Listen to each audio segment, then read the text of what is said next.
Hey, you. Yeah, you, watching this right now. I don't know where you are. Maybe you're curled up on your couch. Maybe you're sitting at your kitchen table with a cup of coffee that's gone cold. Or maybe you're lying in bed, scrolling through your phone, looking for something, anything, to make sense of what's going on inside you. But I'm glad you're here, because this moment, this conversation we're about to have, it's for you. It's for the part of you that's tired, that's hurting, that's been carrying something heavy for way too long. And it's for the part of you that's still fighting, still hoping, still believing that there's something more out there for you. I see you, and I'm not here to give you some polished, perfect speech. I'm here to talk to you heart to heart about what it means to be human, to struggle, to fall, and to get back up again. You know, I've spent years talking to people. Thousands of people about love, about relationships, about confidence, about how to build a life that feels good to wake up to every day, and I've learned something along the way. No matter who you are, no matter where you come from, no matter how much you've achieved or how much you think you've failed, there's one thing we all have in common. We're all trying to figure out how to feel enough, how to feel like we're worthy of love, of happiness, of the kind of life we dream about when we're lying awake at night. And let me tell you something, feeling enough isn't about getting the perfect partner, the perfect job, the perfect body, or the perfect anything. It's about deciding right here, right now, that you're going to show up for yourself, even when it's hard, even when you don't know how, even when you're scared out of your mind. I remember a time in my own life when I didn't feel enough. I was in my early 20s, and on the outside, things looked good. I was starting to build a career. I had friends. I had big dreams. But inside, I was a mess. I was terrified that I wasn't going to make it, that I wasn't smart enough, charming enough, talented enough. I'd lie awake at night, replaying every conversation, every mistake, every moment where I thought I could have done better, and the worst part, I didn't tell anyone. I put on a smile, I cracked jokes, I acted like I had it all together. But I was carrying this weight, this secret fear that I was never going to be enough. And maybe you know what that feels like. Maybe you're carrying your own weight right now, and you haven't told anyone either. But here's what I've learned since then, that weight doesn't go away by pretending it's not there. It doesn't go away by achieving more, by checking off boxes, by trying to be perfect. It starts to lift when you turn toward it, when you look at it, when you say, okay, I see you, I feel you, but you don't get to run my life anymore. Because the truth is, those feelings of not being enough, they're not facts, they're stories, stories we've told ourselves, or stories someone else told us a long time ago, and we believed them, but you have the power to rewrite that story. You have the power to decide what's true about you. Let me tell you about someone I met a few years ago. Her name was Sarah. She came to one of my events, and afterward, she stayed behind to talk. She was in her late 30s, successful by anyone's standards, great job, beautiful home, a circle of friends who adored her. But when she started talking, her voice cracked and her eyes filled with tears. She told me she felt like she was living a lie. She said, Matthew, I've done everything I was supposed to do. I got the degree, I got the career, I've traveled the world, but I go home at night and I feel so alone. I feel like I'm not enough for anyone to really love me, like I'm broken or something. And as she spoke, I could see the pain in her eyes, the kind of pain that comes from carrying a wound for so long you forget what it's like to live without it. We talked for a long time that night, and one of the things I asked her was, when did you first start feeling like you weren't enough?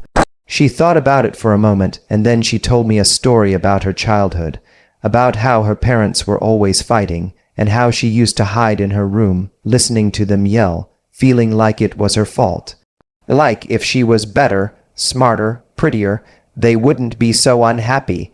And even though she was a grown woman now, that little girl was still inside her, still believing she had to be perfect to be loved.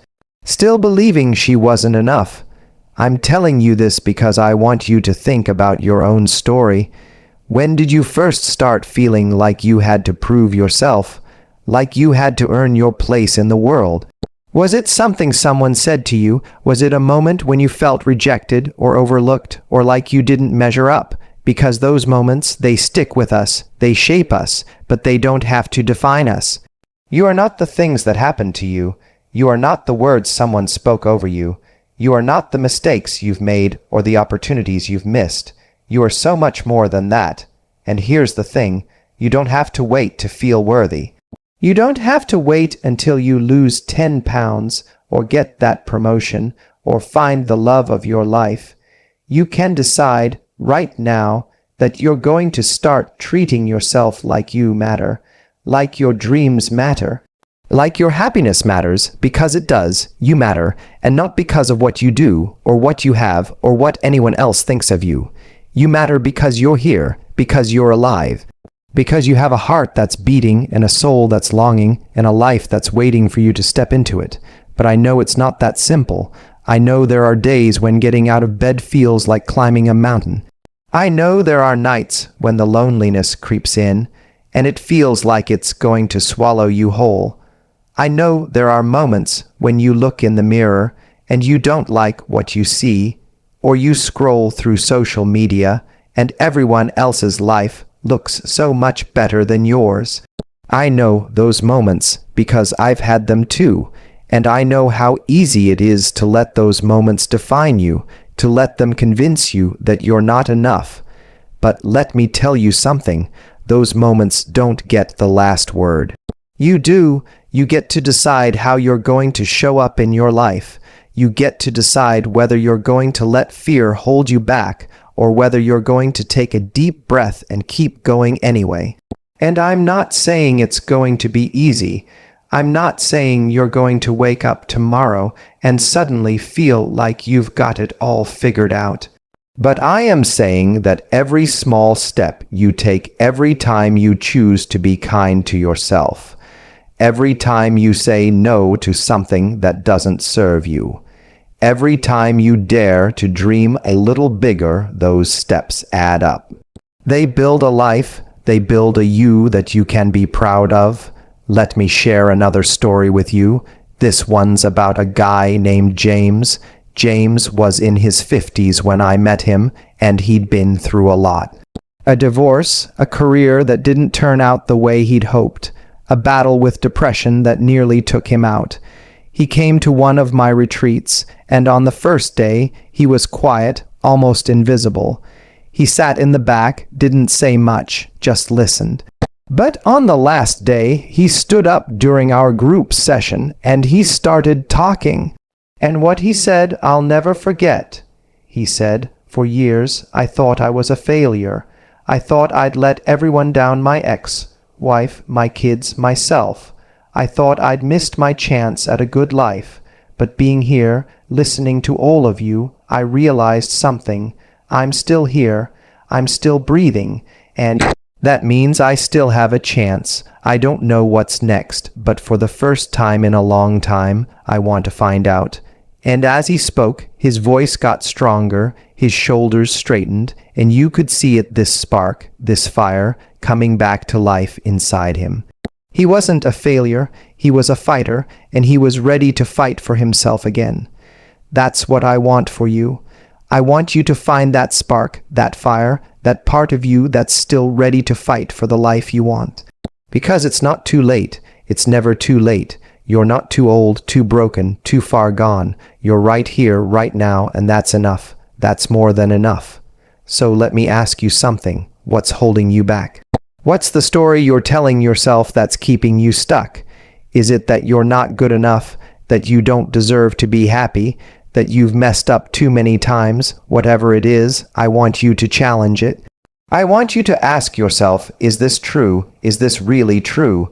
And if it's not, if it's just a story, just a fear, just a lie you've been carrying, then let it go. You don't need it anymore. You don't need to carry that weight. And I know letting go is hard. I know it's scary. Because sometimes those stories, those fears, they feel like part of us. They feel like who we are, but they're not. They're just baggage, and you deserve to travel light. You deserve to move through this world with your head held high, with your heart open, with your dreams leading the way. So here's what I want you to do. I want you to start small. I want you to do one thing today, one tiny thing that makes you feel like you're showing up for yourself. Maybe it's writing down something you're grateful for. Maybe it's saying no to someone who's been draining you. Maybe it's taking a walk and letting yourself breathe, really breathe, for the first time in a long time. It doesn't have to be big, it just has to be yours. It just has to be a step toward the life you want, the person you want to be. And then, tomorrow, do it again, and the day after that, do it again, because that's how change happens. Not in some big, dramatic moment, but in the quiet, steady choices you make every day, the choice to believe in yourself, the choice to keep going, the choice to love yourself, even when it's hard. You know, I think about Sarah and James a lot. I think about all the people I've met over the years who have shared their stories with me, who have trusted me with their pain and their hopes.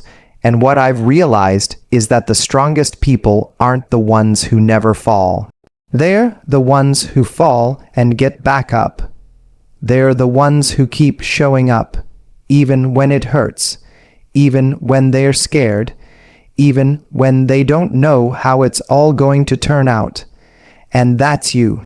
You're one of those people. You're stronger than you know. So let me leave you with this. You are enough. Right now, exactly as you are enough. You don't have to prove it. You don't have to earn it. You just have to claim it. And I know that's easier said than done. I know there's work to do, wounds to heal, dreams to chase, but you don't have to do it alone.